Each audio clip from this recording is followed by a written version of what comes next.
m'as sauvé. Tes blessures m'ont affranchi. Tu me donnes une nouvelle vie, oui, sauvé.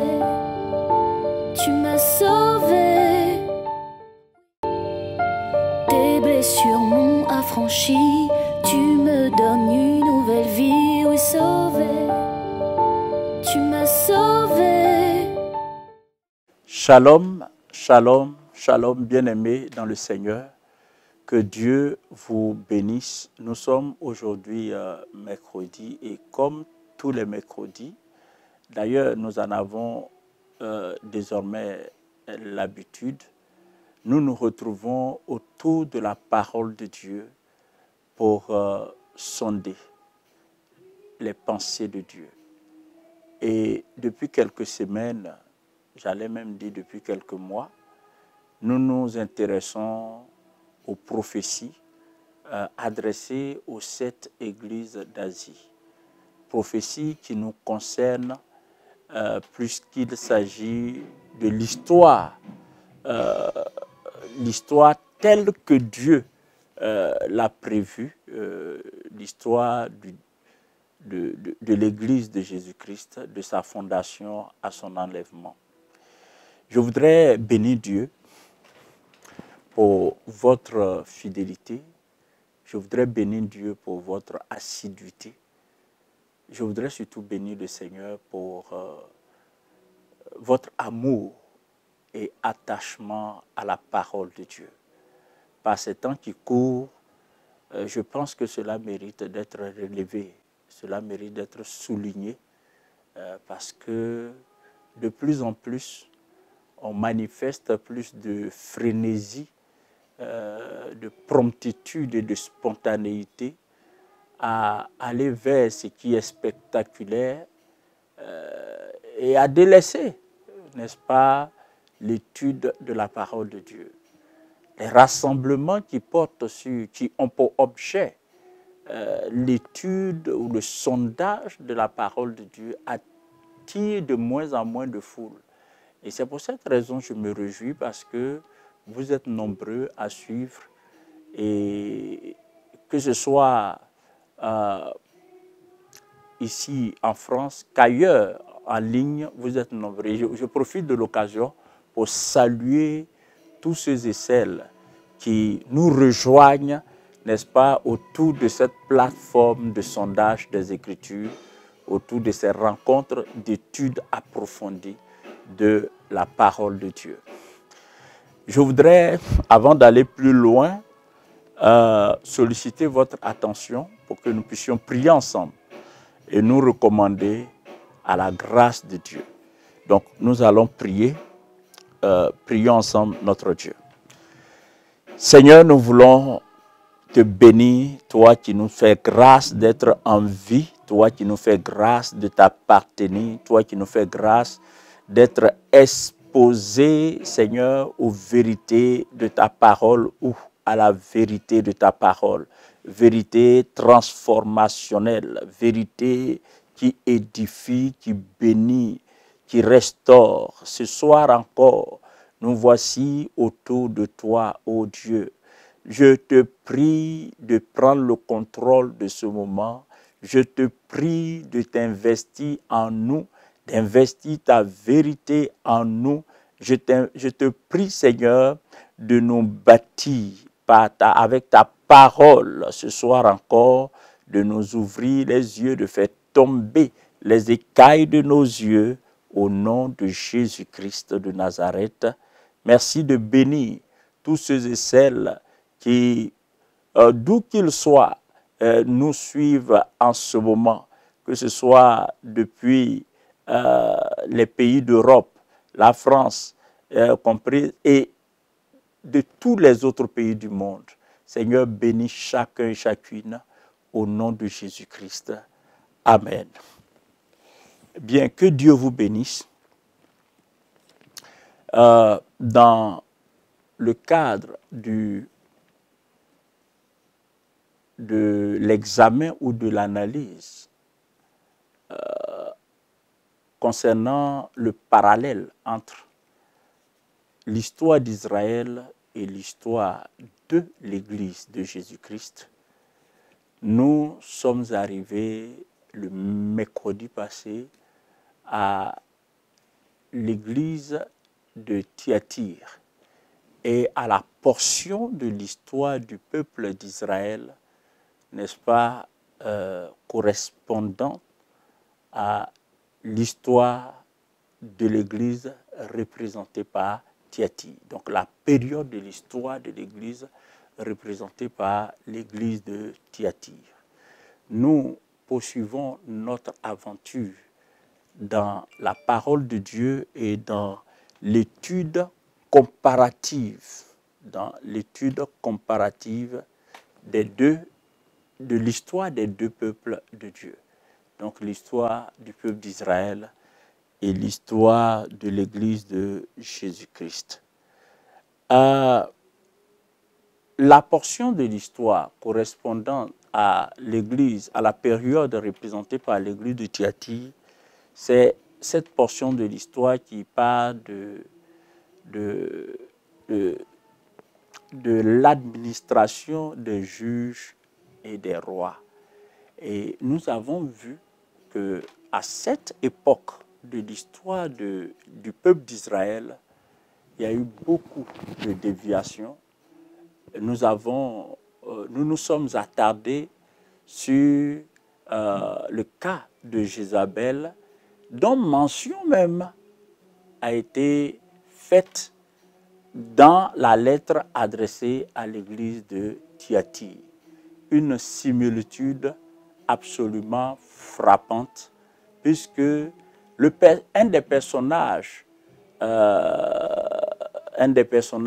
dominants de cette période obscure de l'histoire d'Israël, qui était, n'est-ce pas, la femme d'Akab, Jézabel, se retrouve mentionné aussi dans l'histoire de l'église de Jésus-Christ au temps de l'église de Thyatire, à l'âge de l'église de Thyatire. Bien-aimés, dans la suite, nous verrons que après la période des juges et des rois, il va y avoir une scission, il va y avoir un schisme, n'est-ce pas, un schisme. Donc, ce schisme va se prolonger. Donc, il va y avoir schisme, et de ce schisme, il va y avoir exil ou captivité. Donc, déjà, le royaume du Nord, Israël, va totalement disparaître parce que assiégé par la Syrie, et le royaume du Sud va suivre après. Ce schisme ou cette séparation des deux royaumes qui aura plus tard pour conséquence, n'est-ce pas, l'exil, nous fait penser justement à la période de l'Église représentée par l'Église de Sardes. Vous savez que à la période qui correspond à Sardes, qui correspond à l'Église de Sardes, l'âge donc de l'Église de Sardes correspond au début du réveil spirituel. Et durant cette période, Dieu a permis qu'il y ait, on va dire quoi? Dieu a permis qu'il y ait une séparation. Une séparation. De l'autre côté, Israël a vécu cette séparation. D'abord, séparation, puisque le peuple, le royaume du Nord, s'est vu totalement séparé et amené, n'est-ce pas, en captivité, longtemps avant le royaume du Sud.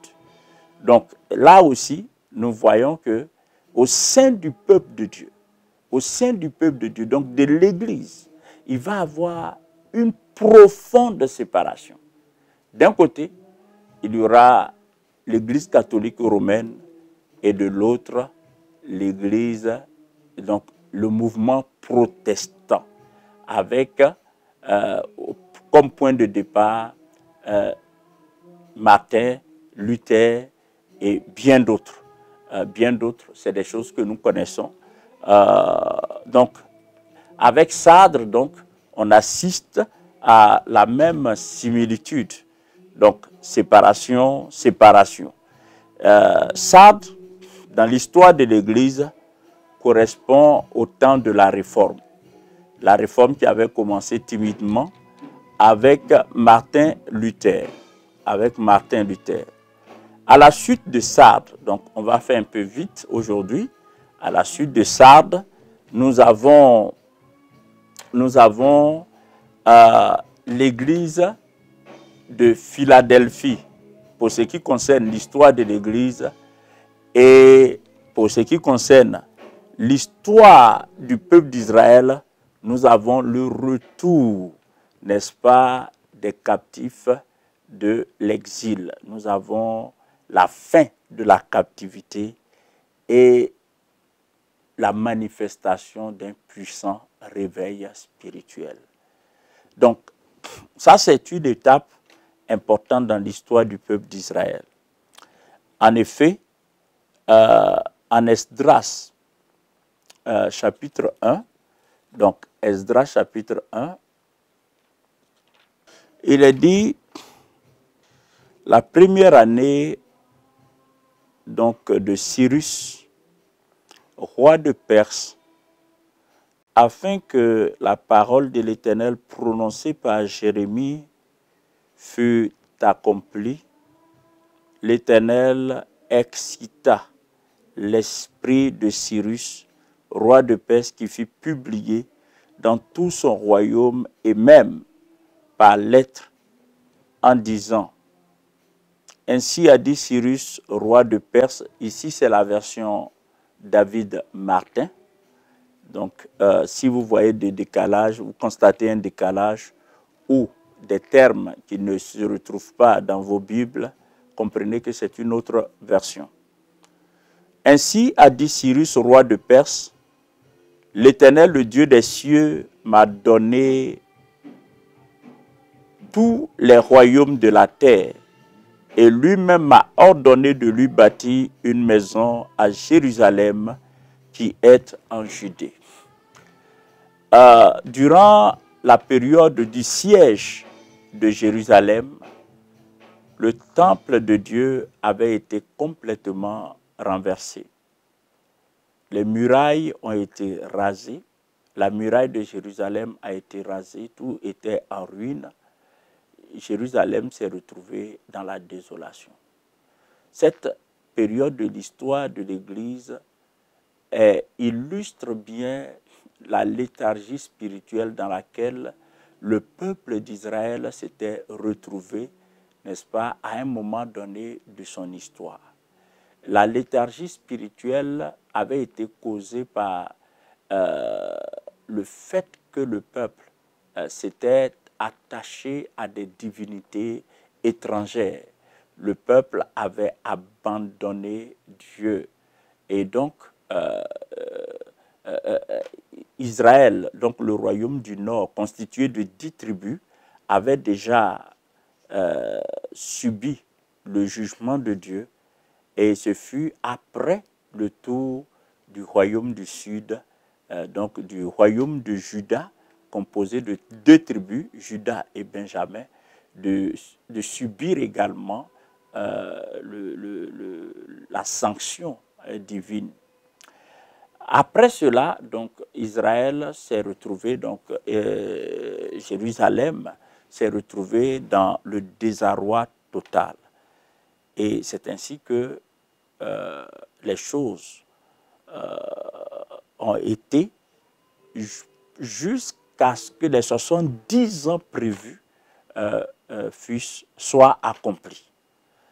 Quand les 70 ans ont été accomplis, Dieu a suscité un certain Cyrus, désigné sur le nom de Oint, que Dieu appelle son Oint parce que Dieu l'avait choisi. Donc Cyrus va signer un décret autorisant le retour, n'est-ce pas, des captifs de Juda, le retour des captifs sur leur terre natale. Ce retour va occasionné fondamentalement trois choses.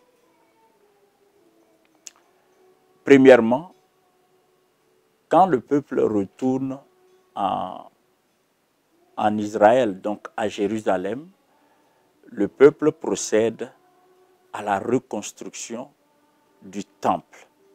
Or, vous savez que le temple symbolise la présence de Dieu.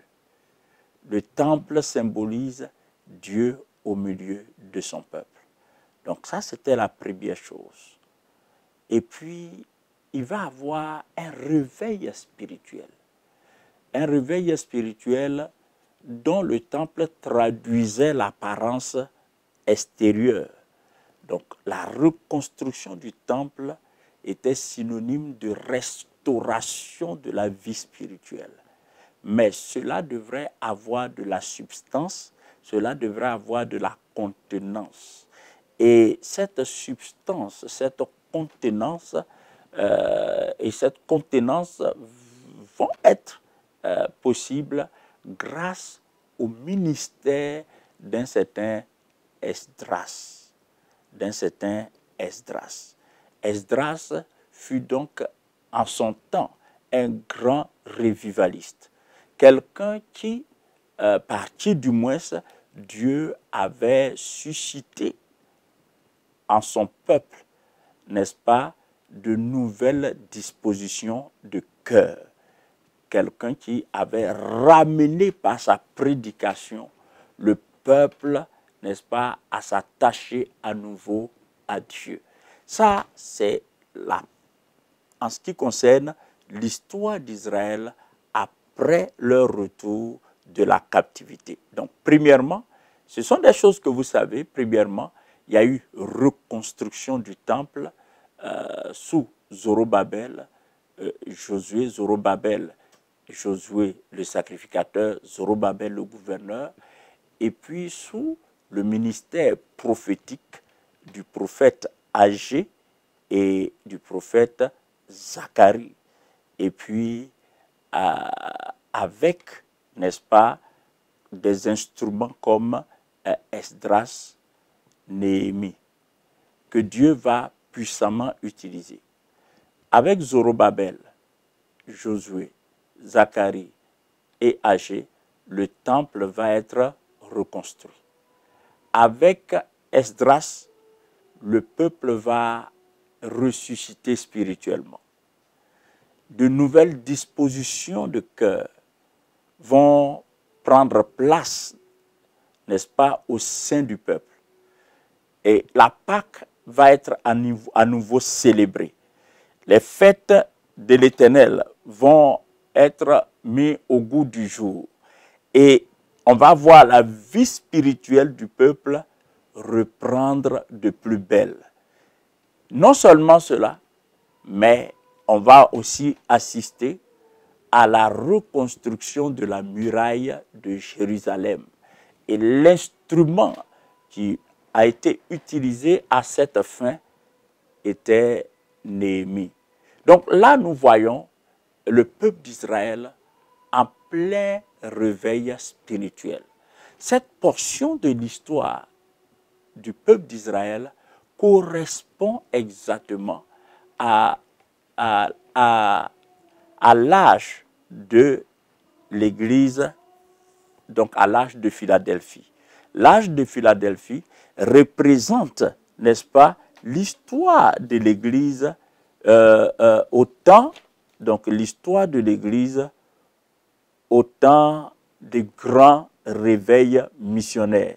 L'histoire de l'Église pendant la grande période des mouvements puissants d'évangélisation, des mouvements de réveil. Cette histoire marquée par l'âge de Philadelphie va de 1648 à l'an 1900. Donc, tout le 16e siècle finissant, 17e siècle, 18e siècle, 19e siècle et un peu vers le 20e siècle. Donc, on va avoir de grands noms de missionnaires, de grands noms Donc, on va citer les gens comme les John Wesley. Donc, d'un côté, dans l'histoire du peuple d'Israël, on a les Zorobabel, on a les Agé, on a les Josué, on a les Zacharie, on a Esdras, on a Néhémie.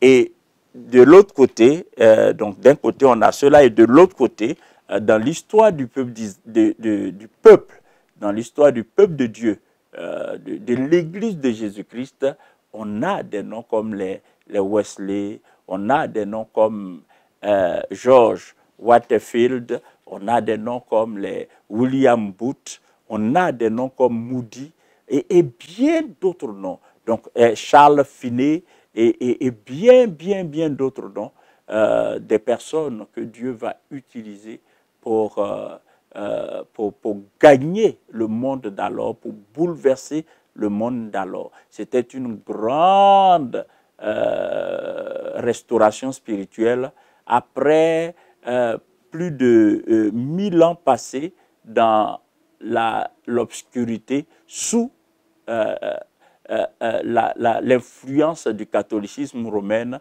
et avec le réveil, la réforme qui a été initiée au temps de Sardes et consolidée, n'est-ce pas, au temps de Philadelphie. Donc, on va voir un retour des cœurs à Dieu. Donc, des villes entières vont être conquises, des mouvements spirituels vont être, des organisations chrétiennes vont voir le jour.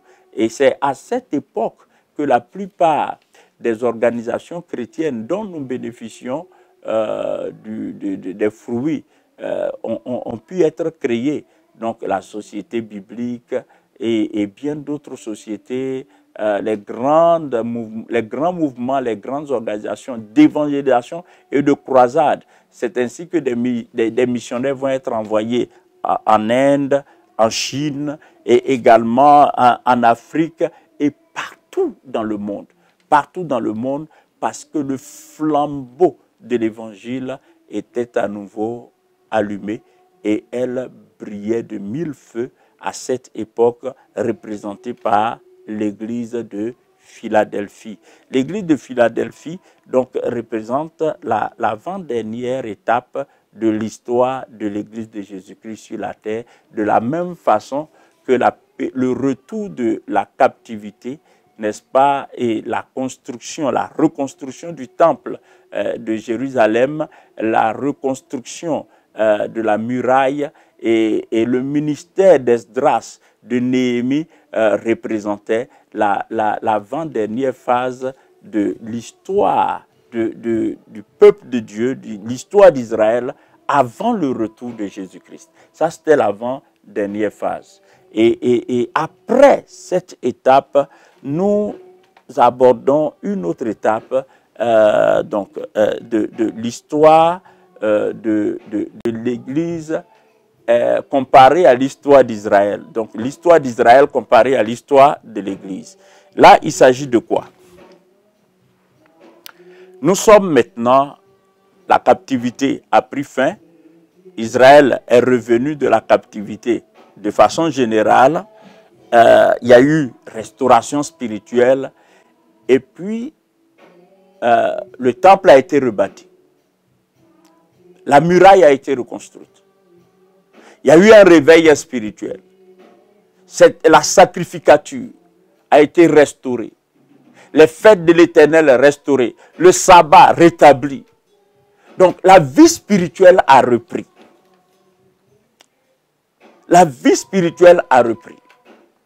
Avec de grands ministères prophétiques. J'avais cité Agé, j'avais cité Zacharie. Il faut ajouter à leur nombre le prophète Malachi. Le prophète Malachi, qui a été le dernier prophète de l'Ancien Testament. Et puis il y a eu un temps de silence. Un peu comme si c'était un vide. Après ce temps de silence de 400 ans, Jésus naît. Donc là, nous sommes à la première venue de Jésus. Mais sachez que je suis toujours dans l'histoire du peuple d'Israël, mais il s'agit de la dernière phase de l'histoire du peuple d'Israël avant la première venue de Jésus. Comme nous sommes dans une analyse comparative de l'histoire d'Israël et de l'histoire de l'Église, il faut comprendre cette similitude que je vais relever maintenant. Donc, à la naissance de Jésus, laquelle naissance de Jésus est comparée ou assimilée à la première venue du Seigneur, du Messie.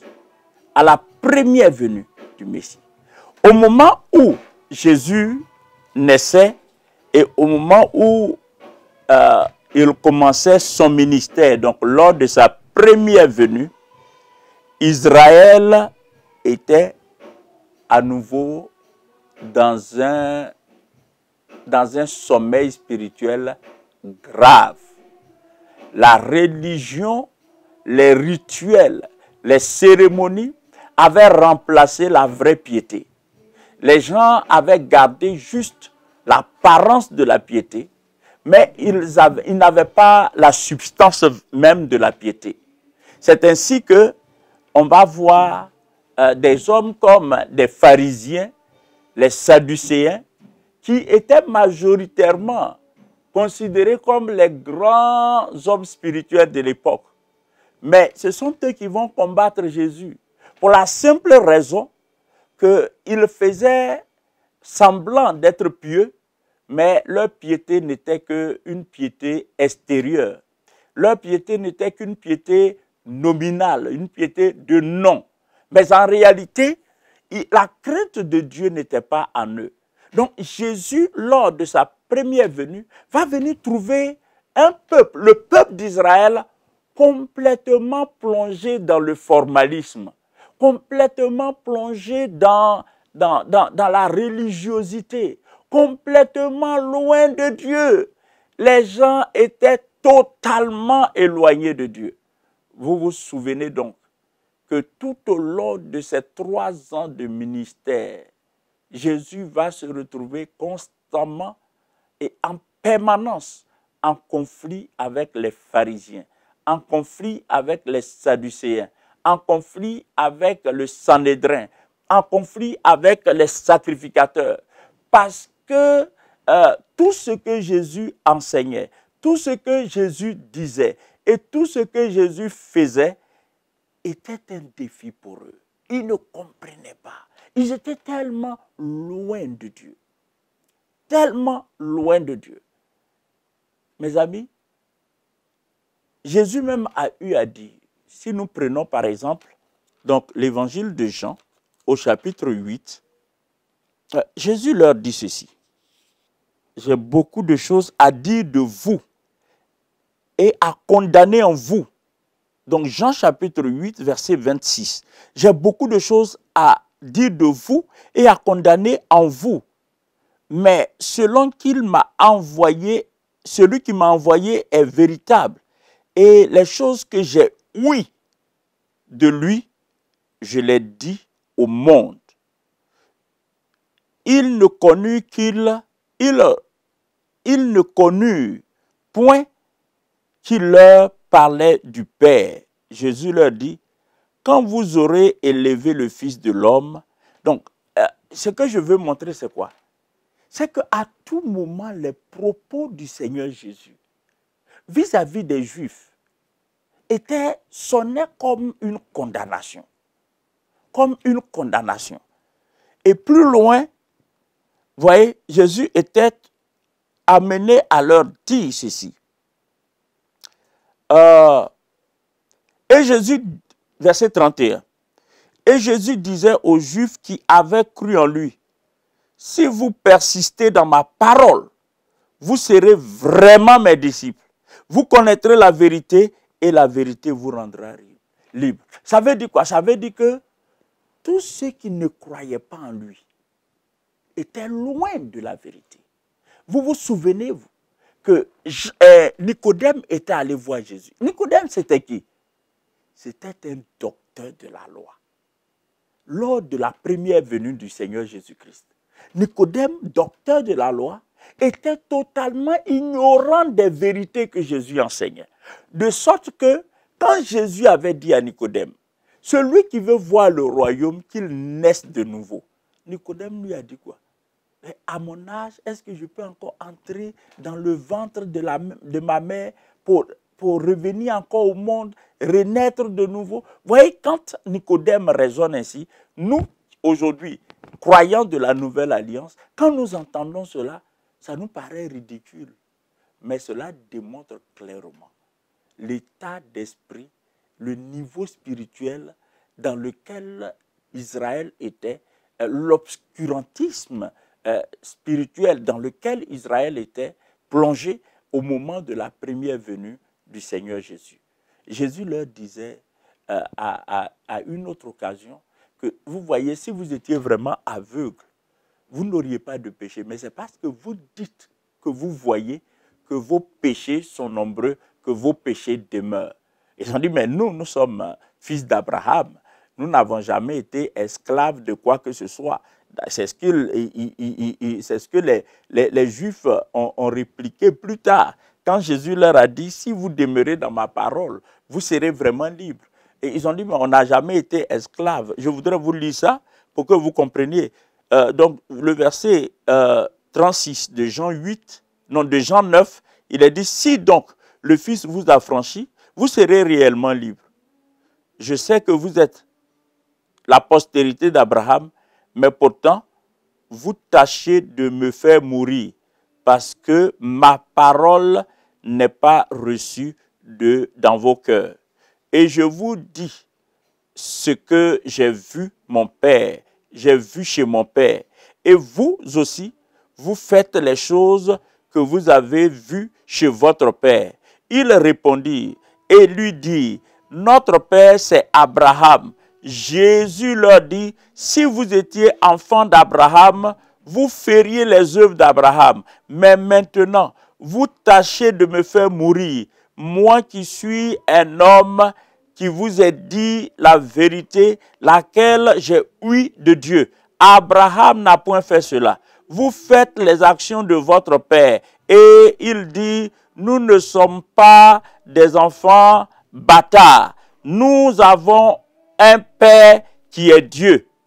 Mais Jésus leur dit, si Dieu était votre Père, certes, vous m'aimeriez, puisque je suis issu de Dieu et que je viens de lui, car je ne suis point venu de moi-même, mais lui qui m'a envoyé, c'est lui qui m'a envoyé. Pourquoi n'entendez-vous pas mon message, mon langage? C'est parce que vous ne pouvez pas écouter ma parole. Le Père dont vous êtes issus, c'est le diable. Et vous voulez faire les désirs de votre Père. Il a été meurtrier dès le commencement et il n'a point persévéré dans la vérité. Car la vérité n'est point en lui. Toutes les fois qu'il profère le mensonge, il parle de son propre fond, car il est menteur et le père du mensonge. Voici un peu l'état spirituel tel que décrit par le Seigneur à l'époque de sa première venue. À l'époque de sa première venue. Bien-aimés, c'est quelque chose d'absolument important. Je résume.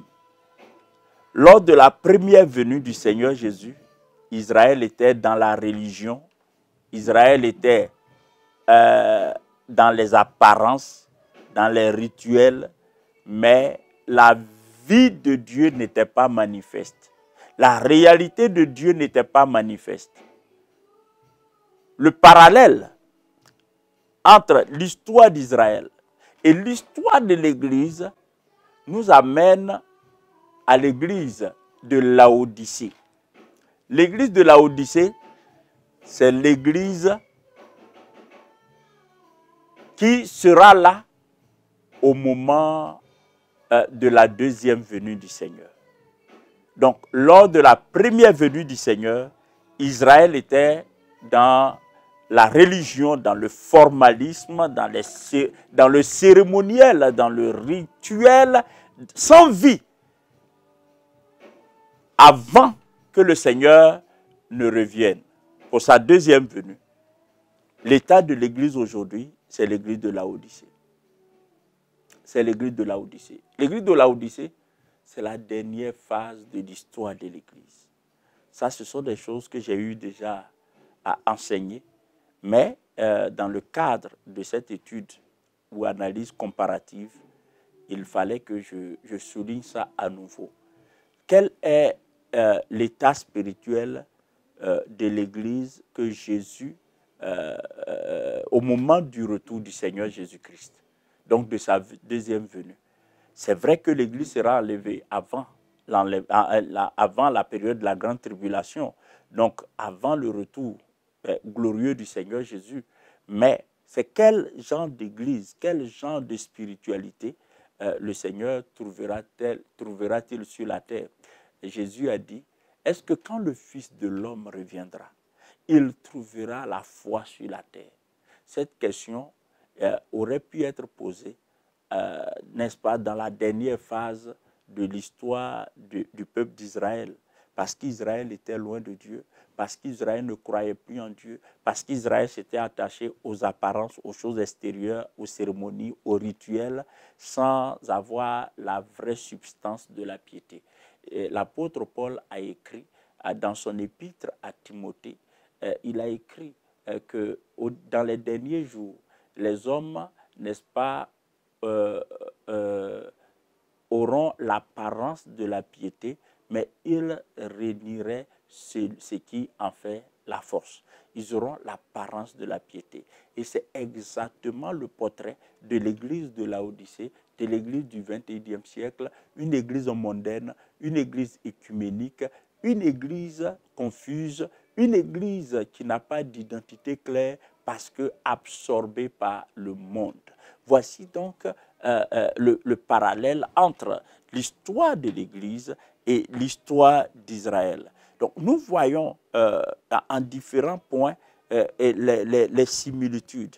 Depuis la sortie d'Israël de l'Égypte jusqu'à la première venue de Jésus-Christ et depuis l'église d'Éphèse jusqu'à l'église de Laodicée. Bien aimé, cette analyse a été faite pour conclure, n'est-ce pas, une portion de l'étude, pour donner un premier aperçu de la conclusion de l'étude sur les 7 lettres adressées à l'Église d'Asie.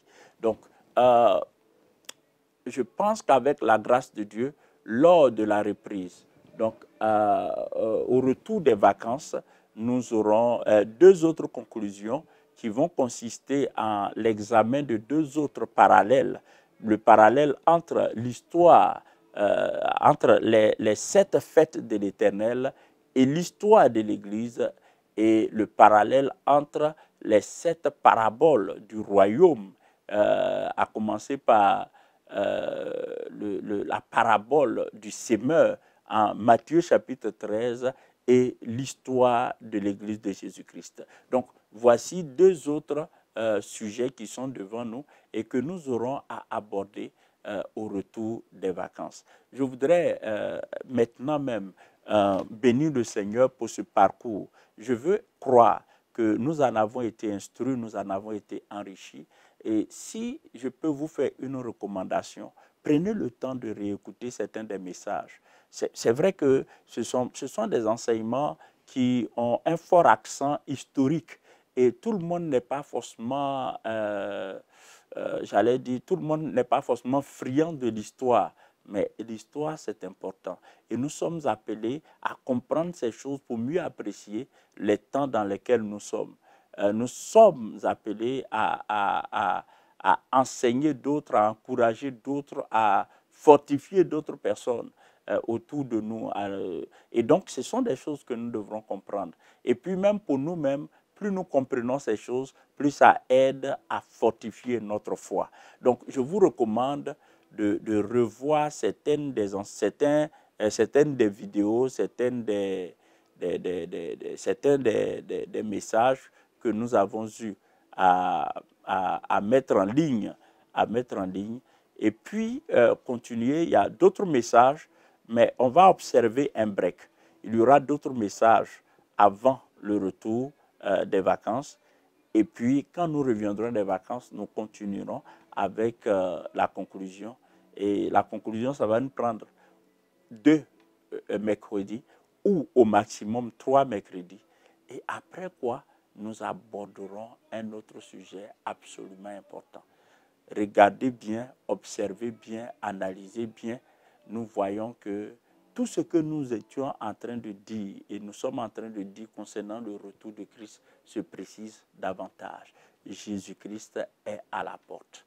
Donc, soyons vigilants, attachons-nous davantage au Seigneur, investissons-nous dans le royaume de Dieu, investissons dans le royaume de Dieu, investissons-nous pour, en tout cas, mettons tout en œuvre pour notre avenir dans l'éternité. C'est absolument important. Bien-aimés, je voudrais de ce pas souhaiter de bonnes vacances à tout le monde, tous ceux qui vont en vacances, même si tu ne vas pas en vacances, que tu es là. En tout cas, que la grâce de Dieu soit le partage de chacun et de chacune. Soyez bénis au nom de Jésus. Amen.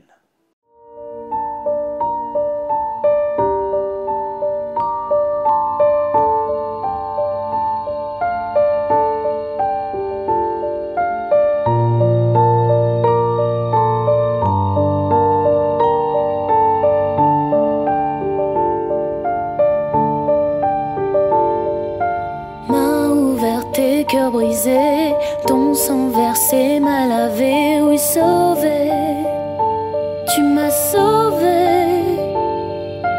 Tes blessures m'ont affranchi, tu me donnes une nouvelle vie, oui sauvé, tu m'as sauvé. Oui, j'ai trouvé ta grâce.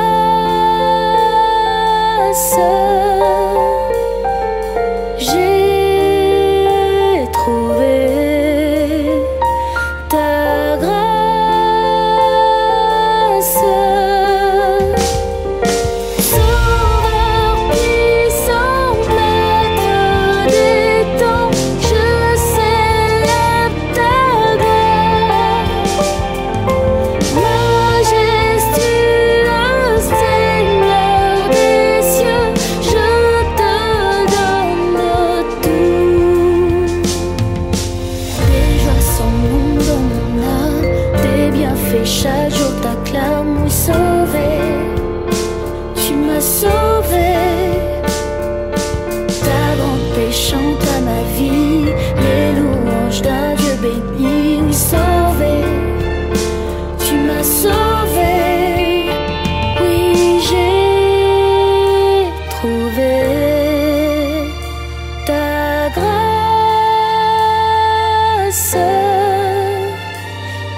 J'ai